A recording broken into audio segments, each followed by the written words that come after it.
Good morning, ladies and gentlemen. Good morning, and thank you for attending the June BDA Breakfast. We're so glad to see you here this morning as we dive into an important topic about downtown livability. My name's Patrick Bannon. I'm president of the Bellevue Downtown Association, a membership-based organization that's been doing work in the community since 1974.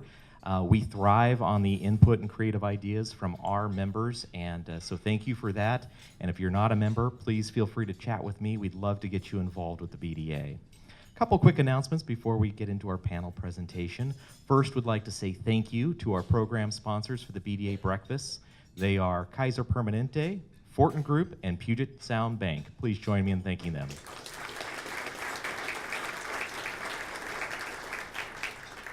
Would also like to note elected officials here joining us. I saw Mayor Stokes. Mayor Stokes, thanks for being here. Councilmember Lynn Robinson. And Councilmember Ernie Simas. Would also like to say a special thank you to City Manager Brad Miyake for his coordination and collaboration on this morning's panel. Thank you for your leadership. Coming up next week, next Tuesday, is the 4th of July here in Bellevue. The Bellevue Family 4th, presented by the Bellevue Collection and PACCAR, will be taking place in the downtown park. If you don't have plans for the 4th of July, please join us in the park for fantastic music and another performance by the Bellevue Youth Symphony Orchestra before, during, and after the fireworks, and then an amazing fireworks spectacular to cap off the night. Also, we have a dog jog, 4K, 4 on the 4th event at Ashwood Park in the morning. 750 dogs and their owners at Ashwood Park. So please join us. Come on out. Registration details are on our website at bellevuedowntown.com. And then also, if you haven't heard yet, we are hosting a study trip to Nashville, October 4th through 6th.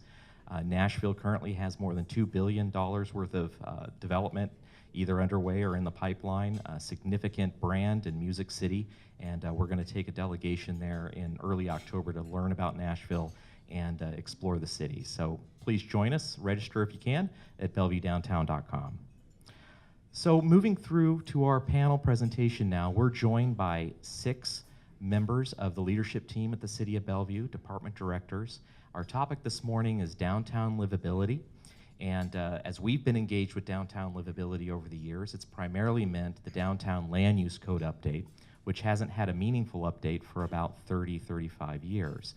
However, as we explore this topic, we know that downtown livability is a much bigger issue.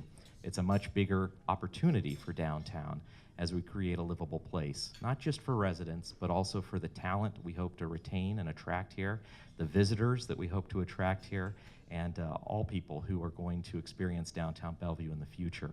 And so it is a multifaceted effort that involves close collaboration and coordination with the city. We're working hard on the private side, and it's important that we work well with our policymakers at City Council, as well as the leadership team and the department leads within the city. And I think that it makes a huge difference and provides a competitive advantage for Bellevue to have strong talent and collaborative leaders within the city, within City Hall. So with that, I would like to lead off through our panel. Each panelist will provide a short presentation and overview of how their work is intersecting with downtown livability. And we'll provide time at the end for Q&A, so please be thinking of questions. We'll take this right up to our end time at 9 o'clock.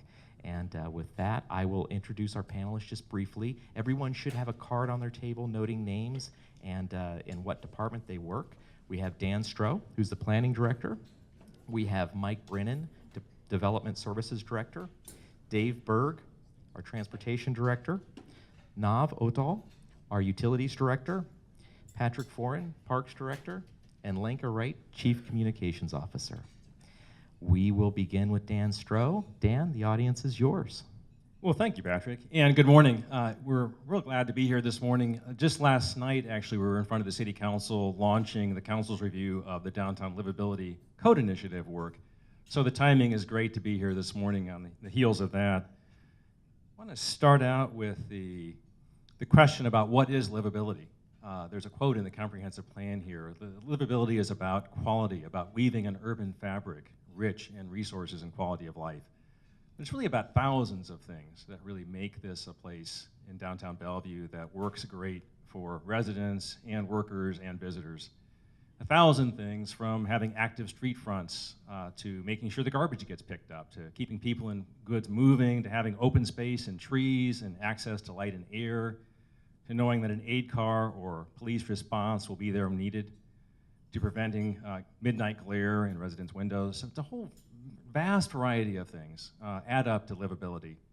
So the code update is one facet of this, but as Patrick said, there's many, many facets. So the 6 department directors here today are going to share some of the work that we do in partnership with the private sector to enhance livability in downtown.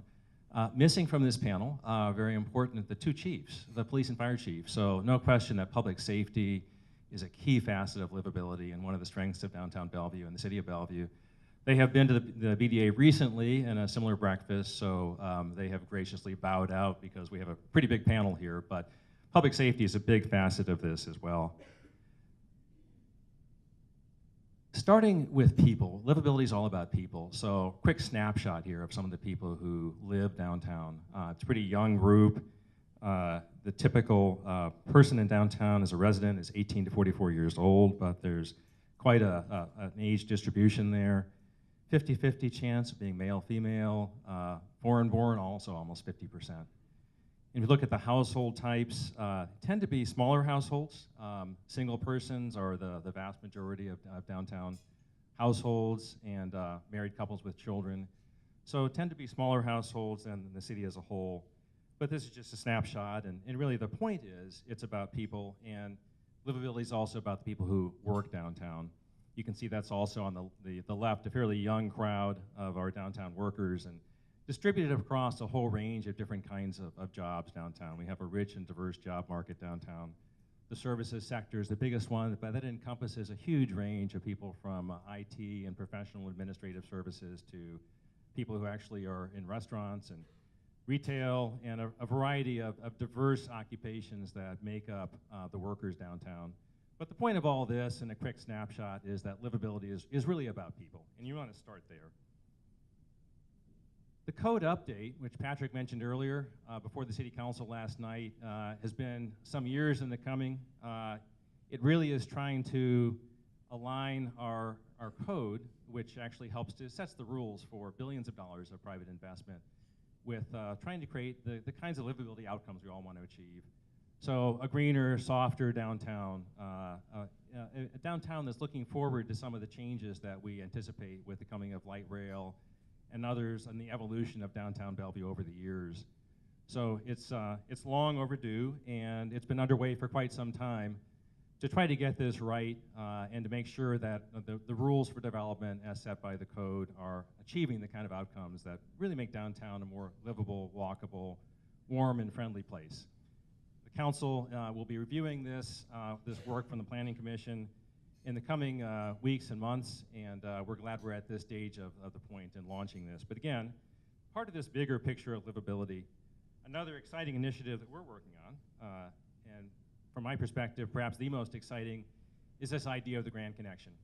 I hope everyone here is familiar with the idea, but the placemaking feature of running a rich amenity that runs from the Maidenbower waterfront all the way through the heart of downtown, across the freeway to the East Side Rail Corridor. I think of it as a major placemaking move, but also really as a game changer. The vision that's developing for the Grand Connection, I think, is one of the most exciting pieces that I've actually had a chance to work on in my career in Bellevue. And I think it really is going to be the kind of memorability achieved through this that attracts attention from all over the region and country to Bellevue. One of these features of the Grand Connection will be that we actually take this feature and cross I-405 in some sort of memorable crossing. This is one of the alternatives that are now going forward and being studied in the draft environmental impact statement. The idea of a sculptural bridge that goes across 405, and you're looking here from the east side, right on the other side of the freeway, where there might intersect with an open space at that point as it heads into the Wilburton district. But the Grand Connection is certainly a major livability feature as we really hone this further and develop the idea. And I think this will be implemented incrementally over the years to come and be something that is really incredibly exciting and incredibly additional to the livability environment we have downtown. Public Art Program is another program we run out of my department, Planning and Community Development. We're looking at opportunities through the Public Art Program to actually create synergies with the Grand Connection. So the Grand Connection will be about, from an art perspective, will be enlivening the space, activating it with public art and with activities that actually occur along the corridor. We have an adjunct to the Grand Connection plan, and by the way, as a pitch for that, the first segment of the Grand Connection plan is out for public review as a draft plan. So if you haven't seen that, please take a look online. We are looking for public comments on that. There's an appendix to it that talks about how public art will create synergies with that and be a major part of the Grand Connection as it helps to activate the space.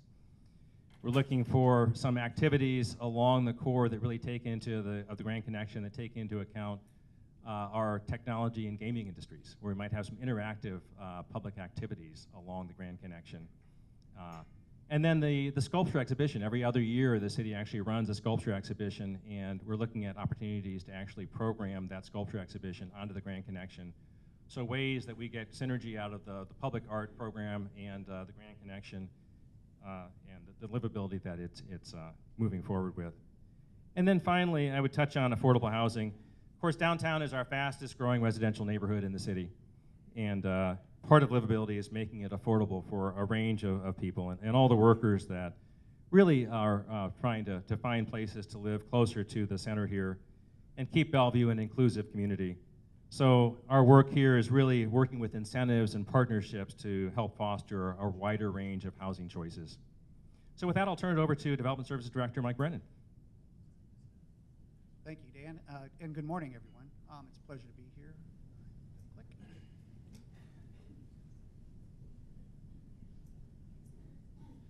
That better? Good, thank you.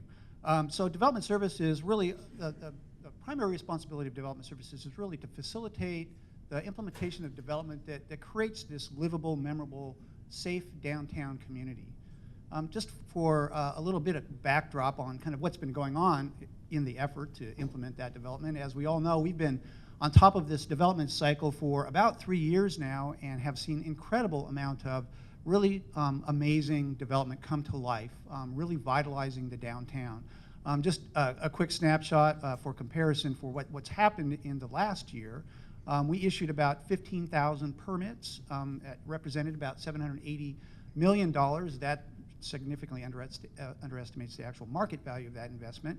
And about 81,000 inspections were conducted as we continue to ensure that development models the codes and requirements of the city. But really applying the codes is a bigger application regarding livability. It really is about implementing the downtown vision. It is what Dan was talking about, bringing that to life and ensuring that on the ground, when the hammer hits the nail, what's happening is really reflective of that development. It really is focused around the pedestrian experience. That is critical, I think, to a lively, enjoyable, memorable experience in the downtown. And I think we're doing a good job on that front. And the work in the code update is very much focused on improving that experience for the pedestrians. Very much focused on safety. We have staff that are out there doing inspections, engineers reviewing plans to ensure that the buildings are safe. They really are the silent defenders of public safety. And again, implementing an infrastructure, connecting these developments to our utilities, our streets, et cetera, in a way that allows them to function gracefully and efficiently is part of the responsibility that falls to Development Services. And the quality of life factor, we've got code compliance staff that are out there, and I'll speak a little bit more about that in just a minute, ensuring that we're continuing to monitor things that ensure that it's a clean and enjoyable environment in the downtown. So with all of this development, there are impacts. And we've all experienced a little bit of the impact from that development. And really, it's a balancing act for us. We're trying to ensure that the residents seeking a little peace and quiet get some peace and quiet. The contractors want to deliver their projects on schedule and on or under budget. people want to have convenience as they get around the city, not have the routines interrupted, and businesses want convenient access to their customers and to their employees. So this balancing act is, so what's the problem? Not so difficult, right? Well, actually, I've got a few voicemail messages that are colorful that would suggest that maybe we missed a balance in a couple of people's minds. But overall, I think the city has and staff have done a pretty good job, as well as working with the development community and our contractors, really trying to coordinate that. We work hard to ensure that we work and meet with the contractors that are working in adjacent areas to make sure that they're not scheduling things for major concrete pours or delivery of materials at the same time, so we don't create lots of unnecessary congestion, and then at times actually allow for work to happen after typical construction hours for significant activities. A good example is Kemper Development in the development of Lincoln Square about a year ago called and asked if they could close Bellevue Way for about 3 days to do utility work, and there was a long pause after that request, and so they said, excuse me, you want to close Bellevue Way? Well, we worked very much with them to do that because the impact of that closure was better than having this work, this utility work, extended over several weeks and creating significant noise and congestion as a result of mobilizing and demobilizing. So that's an example of working with the development community. Our code enforcement staff are very much out there responding to complaints, very much focused on ensuring that the noise that's created after hours when it's not supposed to be happening is dealt with. People are reminded of the regulations. Construction sites are maintained appropriately so we don't have things blowing around or unnecessary hazards. Litter and garbage control, just those things that really keep the community a clean, enjoyable place to be. And we also push people to use the My Bellevue app as a great tool to give us information quickly if there's a problem out there that they witness. We are always about continuous improvement. We work really hard to try to get information out to the public and engage in the permit reviews as quickly or as early as possible. Always a challenge because everybody's so busy, but hugely important to ensure, again, that we get projects in the city that really reflect what people are looking for as far as a livable, enjoyable place to be. We have pushed out new technology to allow access to permitting 24 hours a day, 7 days a week. And people are asking for more information so they can help themselves and understand what's going on, but also answer the questions that they have. And we've done a lot of work, including pushing out a new website, just recently updating that, and working very hard again on project coordination and giving the tools to our staff in the field to make sure that that works, the construction projects that are going out there work smoothly.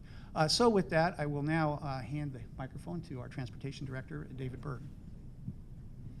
Thank you, Mike. So good morning, everyone.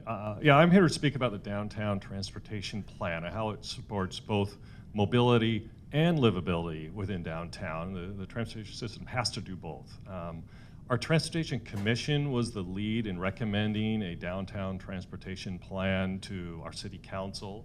And you can see here the Commission recommended this all of the above strategy. So all of the different modes have to be accommodated whether you live, work, or visit downtown Bellevue. So the plan supports the forecasted growth that is expected to occur and moves the maximum number of people in the most reliable way.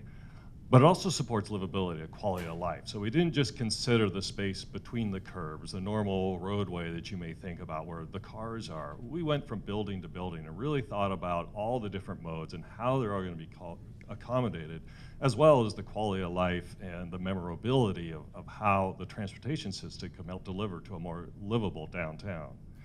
So let's talk about the growth.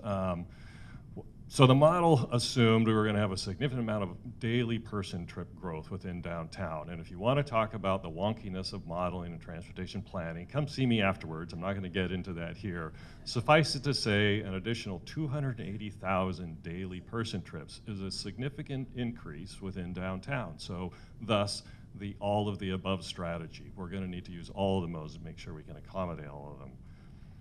So the downtown transportation plan considered these 4 different mobility choices. Because of time, I'm going to focus on 2 of them today. I'm going to touch on the vehicle side as well as then more focus on the pedestrian side. So from a vehicular perspective, many new capacity projects to be able to serve folks coming into, out of, and within downtown. Some of those are complete. Northeast 4th Extension, you hopefully have driven on that. The 120th corridor widening projects are, some of them complete, some of them are getting close to being wrapped up, and many more that are underway and yet to come.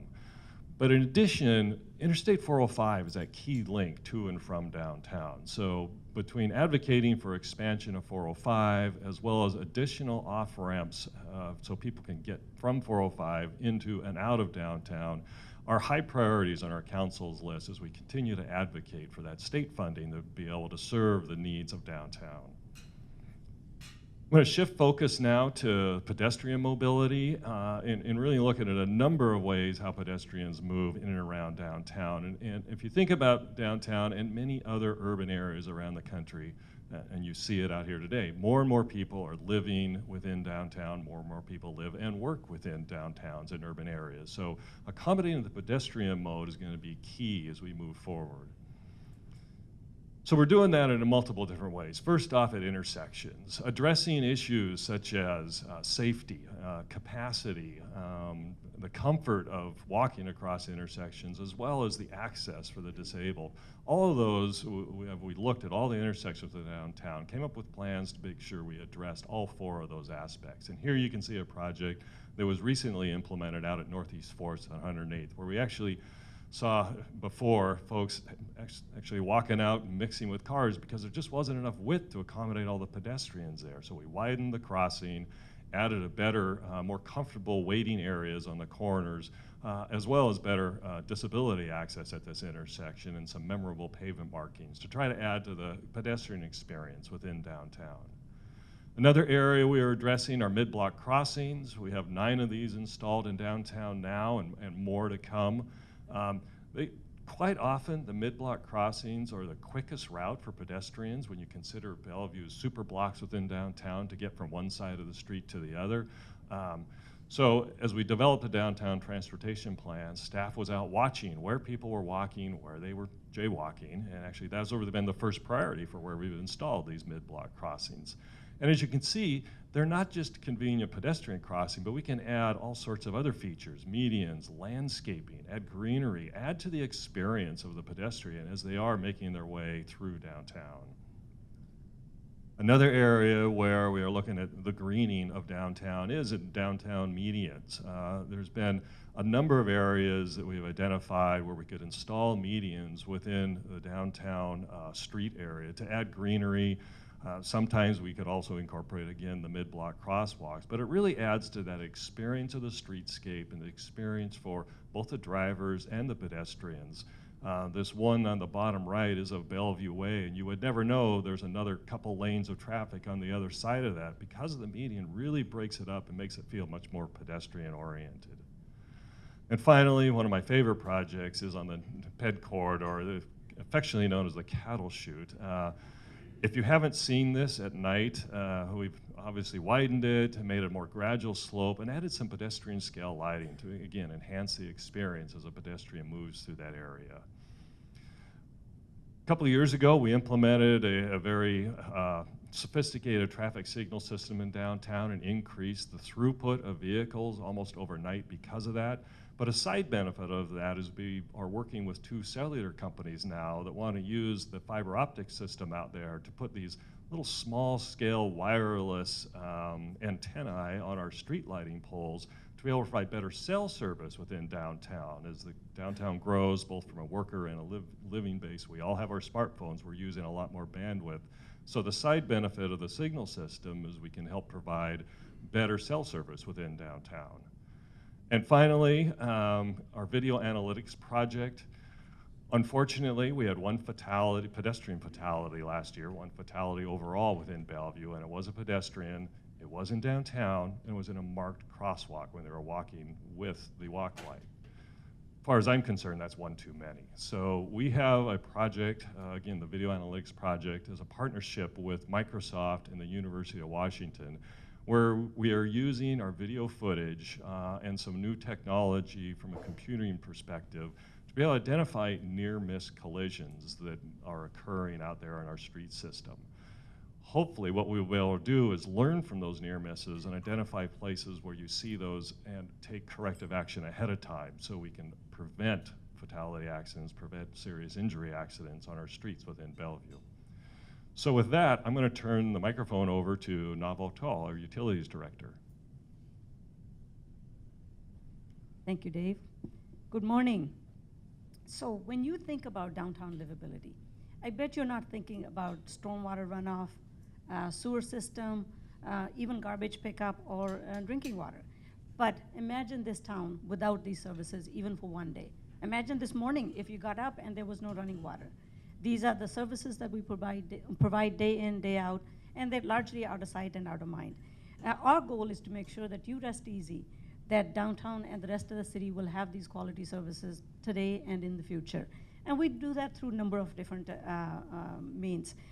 First and foremost, it's through our maintenance activities. We have hundreds of programs, literally, to make sure that our systems are working optimally. Let me just mention one program, which is for water quality. We flush our water mains, and then we do water monitoring to make sure that the water that you're drinking is of the highest standards and highest quality. I think everybody is familiar with the challenges that Flint, Michigan is facing, but we don't have to look that far. You might remember just a couple of years ago when Mercer Island had to issue multiple boil water advisories because of water quality concerns.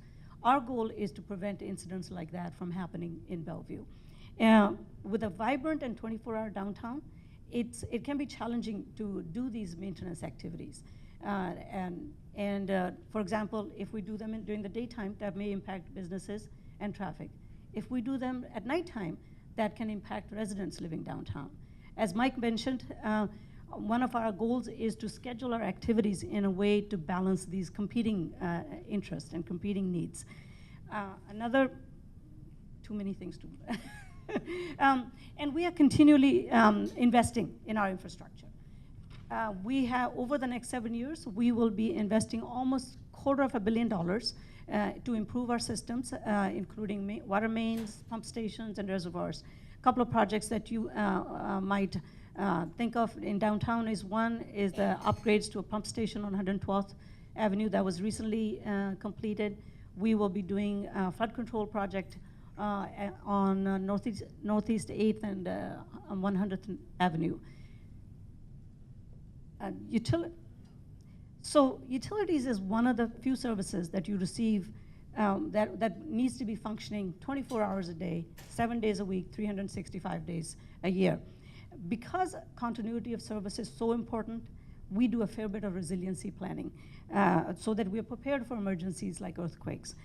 I think most of you know that Bellevue is in the middle of two major seismic zones, the Cascadia subduction zone and the Seattle fault.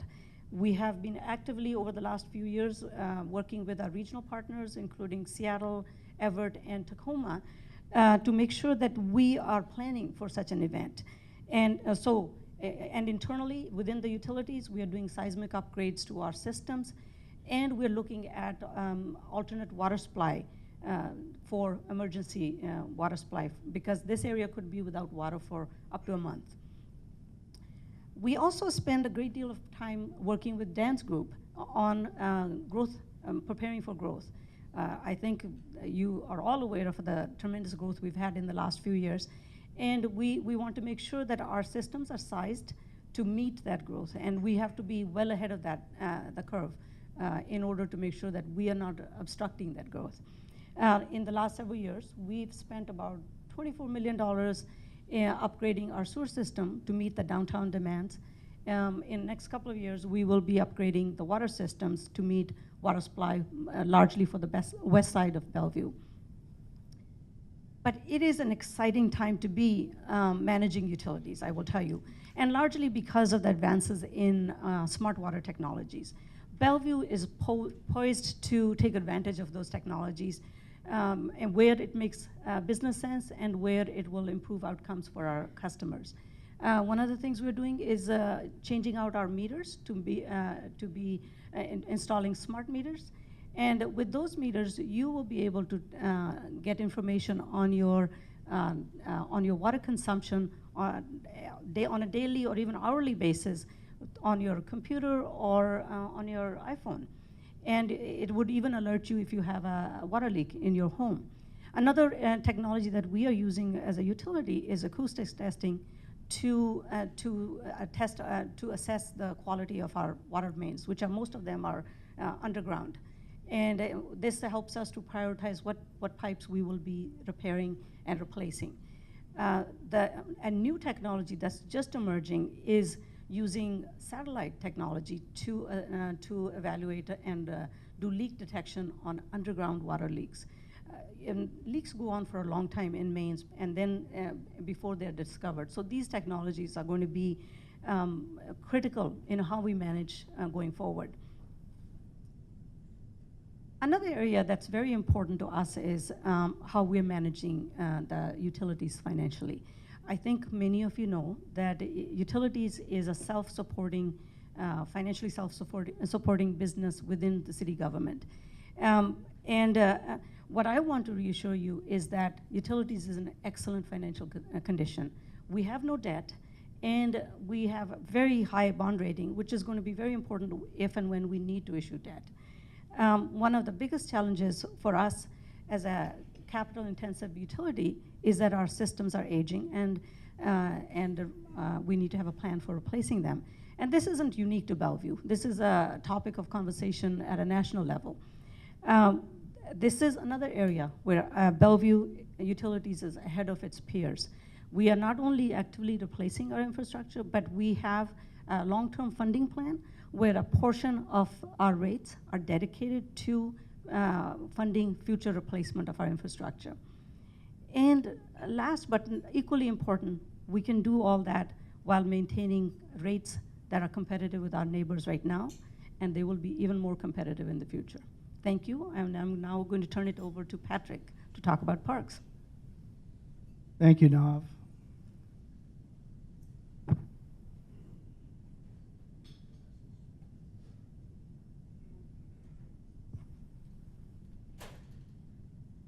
I guess coming later in the presentation, I get to react to some of what I've heard from my colleagues. And my reaction is that Bellevue in general seems to be a place that's always forward-thinking, is proactive, and I think I hear that over and over again in everything that we've just talked about. High standards, forward-thinking, and proactive has really put Bellevue in an excellent position. And I think I would also say that I think Bellevue in general is a kind of a study in vision and leadership. I think vision meaning aspirational thinking, frame of mind, and leadership is the persistence and the patience to see things through. And I think that everyone in the room here is really part of that legacy, whether you're a business owner, whether you're a part of local government, whether you're a staffer. I think we all work and live and invest here because of that legacy of vision. And I think the first two projects that I've got to talk about here are really examples of that, and that Bellevue will stick to it and see things through over a long period of time, but it will make things happen. So the first project is the completion of the Circle in Downtown Park. I think many of you in the room know that this has been a vision that's been on lots of people's minds for over 35 years. I want to invite you all to the opening ceremony for the completion of the project tomorrow. The opening ceremonies are at 3:30. Hopefully they will be close to done by 4. But just know that if some of you in the room know the origin story, many of you don't. And I just want to emphasize to you that it was one of those examples of vision and persistence over many years. And there are going to be some people talking tomorrow that will give you just a glimpse of what that really meant. So I encourage you to come by, hear those speeches, but also enjoy the park for the rest of the day. We'll have kids all over the place. We'll have a Seahawks presence, and we'll just have a gay old time in downtown Park. The next series of slides that I have here are of the park, and I just want to flip through them to give you a flavor of what's actually happened. This was the revision of the 1997 plan. This is an aerial of what we actually did, closing the circle. This is literally closing the circle where the two were connected. And I want to make a note about the Rotary's, downtown Rotary's inspirational playground. Rob Rose, I don't think he's in the room here today, but this was born of an inspiration of Rob Rose, who for many years worked with kids in Nepal on disabilities and understood that those kids were actually shunned by society and weren't able to participate like all normal kids. And Rob launched this project with the Rotary, and the Inspiration Playground is an iconic testament to that outcome. We made a concerted effort to redesign the entire lighting system in downtown Park. The next few slides show you that we've really created an impact, I think beyond what people were thinking, and it will enhance and expand the experience. This is the Inspiration Tree in the Inspiration Playground.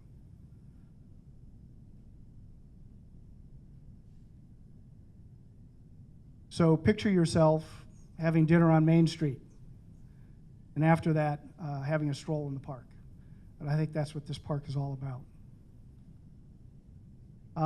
As soon as we're done with finishing this part of the park, we're going to jump right on the Northeast 4th and Bellevue Way, which is sort of the last piece of the entry to the park.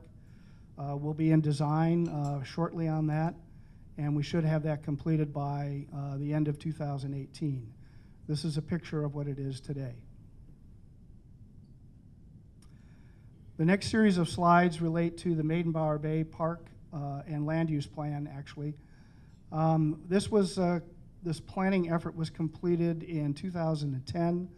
It was almost a 3-year-long planning process, and it's really designed to do 3 things. One is to provide more public access to water.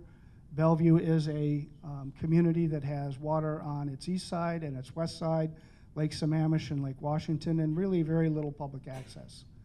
So this is going to open up the whole waterfront to the park, or to the public. It's also to reestablish a new waterfront presence on Lake Washington for downtown, and to support the economic activity and the Main Street businesses along or near that.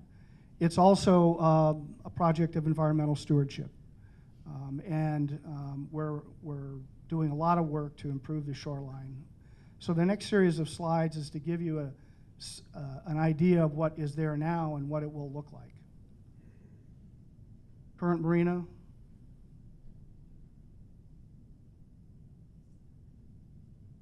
And this is what we hope that it's going to look like when we're done with the project.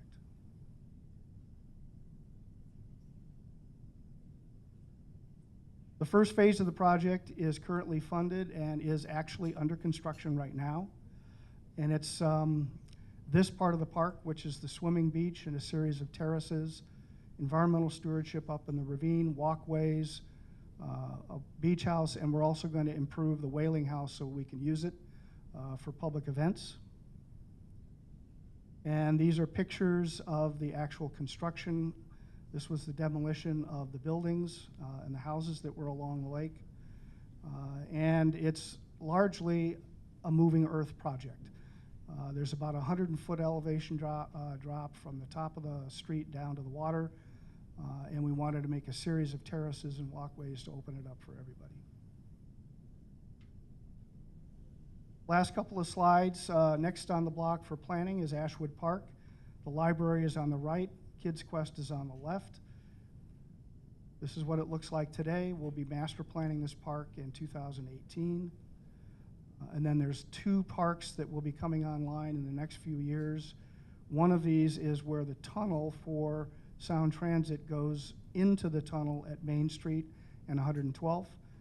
There'll be a park on top of that lid. And the second one is the Northeast 2nd properties where Sound Transit is using as a staging area right now for the tunnel project, and when that's complete, we'll be developing that into neighborhood park for that part of downtown. Right, thank you, Patrick. Well, hi everyone, I'm Lenka Wright. I'm the city's Chief Communications Officer, or in other words, Chief Storyteller. And as part of communications, one of the areas that I'm involved in is telling our city's story, and that certainly involves downtown livability. We talk about Bellevue being the city where you want to be. But it's not about having a snazzy tagline or a trending catchphrase. It's about how do we deliver on that brand promise, that Bellevue is the city where you want to be, and how all of you in this room can contribute to an authentic Bellevue experience. So as you heard earlier, our city is becoming more diverse and embracing a global mindset. It's reflected through the companies that do business here, the events we host, the variety of restaurants, food trucks that are here, the expansive retail offerings, and the range of leisure activities like kayaking. Now, in our newsletter called It's Your City, that's distributed 3 times a year, many of the stories you'll read about further enhance our city's brand, its international flair, and that we really do welcome the world. And we recently debuted a new website, bellevuewa.gov, that's mobile friendly and showcases our city's natural beauty and dynamic culture. It had been more than 10 years since the web technology had been updated. And as a high-tech hub, our website should reflect our city's innovative spirit. The city's web presence is especially important as this is oftentimes someone's first introduction to Bellevue. It truly is our window to the world. And now bellevuewa.gov certainly enhances our online reputation, as well as our reputation in general as a smart city, as an innovative city, and as a city with a thriving downtown. Now let's talk a little bit about experiencing Bellevue. What does it mean to have that Bellevue experience? Well, not too long ago, during the State of the City that took place actually here at the BDA breakfast, we unveiled the city's first annual report.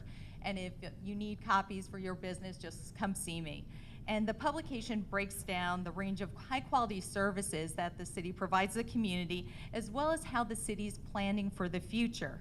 Now, through social media, on Twitter, on Facebook, on LinkedIn, on YouTube, we're showing what it means to live, work, and play in Bellevue and downtown Bellevue. Our Twitter account is a good one to watch. That's where you'll find out what's happening, what's the latest news in Bellevue.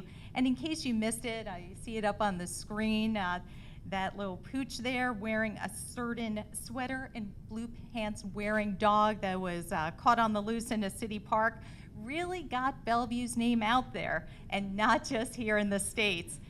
As a result, and it's not just about having poor fashion sense, we now have hundreds more people who are following us on social media and discovering what makes Bellevue the city where you want to be.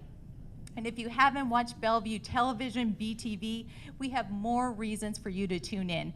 It's more than just the meetings channel. We have much more. We have city-centric programming like Lake to Lake. It's a monthly magazine show hosted by Robin Steele, who's actually in the back manning the camera there. She's multi-talented. The show features colorful stories ranging from a tour of Bellevue golf courses to some carpool karaoke through Belred to explore traffic improvements in one of the city's newest neighborhoods. And then next month, we're debuting a new public affairs show called Bellevue Now that will focus on issues affecting our community. And you heard it here first, so Bellevue Now, be sure to tune in. Now, these efforts demonstrate what makes Bellevue a standout among other cities. And you'll also often see us use the hashtag ThinkBellevue to further build upon this storyline. Now, as you heard from Patrick, we certainly are a city in a park, and this is one of our best attributes as a city. We have so many positives in our city that support its national reputation as a well-managed city. We have a high quality of life, nearly 100 parks, low crime, potholes get filled, streets get paved, you call 911, help arrives right away, excellent schools, and a growing, vibrant downtown scene. These qualities authenticate Bellevue's brand. And all of you contribute to our high quality of life along with the effort to preserve it. Now, this means getting involved in the community like you are here with the BDA.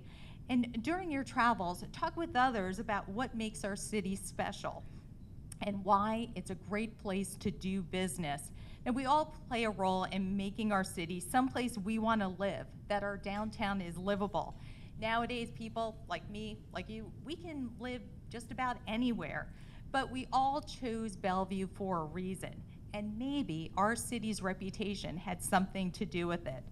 A livable downtown is key to our city's future, and for Bellevue to continue to be the city where we all want to be. Thank you.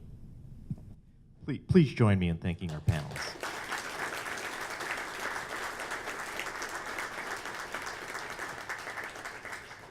So we have a couple minutes for Q&A. I will just kick it off here. This is great news. We're hearing about infrastructure and how this community and city, in partnership with the private sector, is moving forward and preparing the city for even more growth. There are many challenges that come with growth, and I know we deal with that every day. We work with our members to understand their issues and try to put our best foot forward and present that message to the city. What tools and how can the city continue to improve its collaboration with businesses and the private sector to move the community forward? Are there any opportunities that we're not taking advantage of that we could do a better job of? And I'll open that up.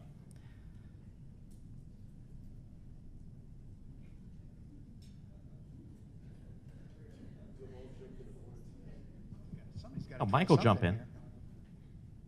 Am I good? Yeah.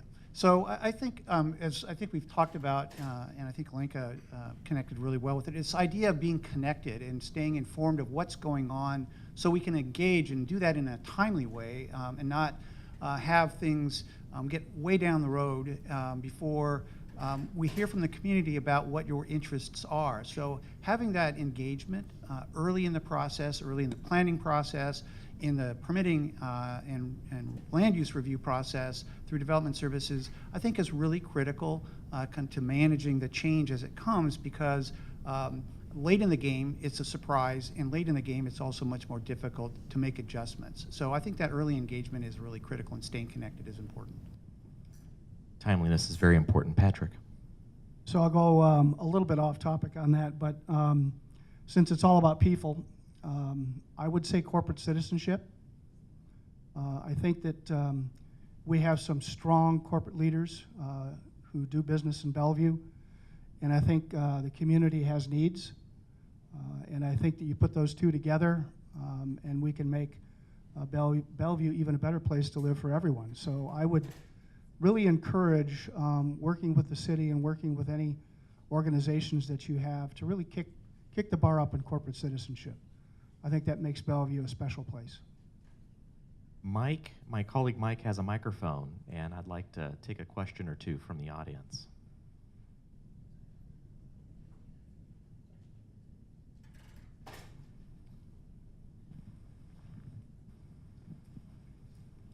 Thank you. First and foremost, Bellevue is such a remarkably well-run city. What a great place to be, and I think the folks up at the front indicate, that we're in a fortunate position. My question typically is on transportation. I'll stick with that and ask Dave. You mentioned that there are some additional infrastructure investments that, in addition to all those that are funded, and a remarkable amount of investments already being made, such as ramps to connect Bellevue to 405, finishing the gaps in some major arterials that serve Bellevue's economic core. How can the BDA get involved in helping make those come true? How can we support the planning for them? How can we support the funding for them? Thanks, Todd. There are a number of fairly major projects still kind of in the pipeline. I think, again, staying connected with the city on those, but advocacy, many of these are going to rely on advocacy at the state level. We rely on the Washington State Department of Transportation for the majority of the work that is happening on 405. So working with the city in partnership when it comes time to advocate at the state level, I think is something that hearing from the BDA would be very beneficial. And we will continue to do so. Thank you, Dave. Thank you, Todd, for the question. So we're going to wrap it up now. One of the benefits and opportunities of this particular city government is accessibility and transparency. And so I invite you, if you have questions and willingness to engage, the BDA will be on the front lines, and then also these individuals, as well as the other members of the leadership team and Brad Miyake, are very available to receiving input and questions, as well as all the city council members. So we invite you to stay engaged on that. We're going to wrap up our program. Before we do, I would like to say thanks again to our BDA breakfast sponsors, Kaiser Permanente, Fortin Group, and Puget Sound Bank. And before we let you go, I do want to note, and if you didn't know, one of our panelists here is making a transition. Dan Stroh will be stepping aside from his day-to-day role with the city of Bellevue come July. He has worked for 20-plus years with the city in planning capacity and issues of economic development, long-range planning, the downtown implementation plan, the downtown livability initiative, affordable strategy, transportation issues. Dan has brought a wealth of wisdom, thoughtfulness, detail orientation, and an openness to his role at the city of Bellevue. So if you could join me on behalf of the BDA in thanking Dan for his service to the community, and we certainly wish him well in his next endeavors. Please join me in thanking Dan Stroh.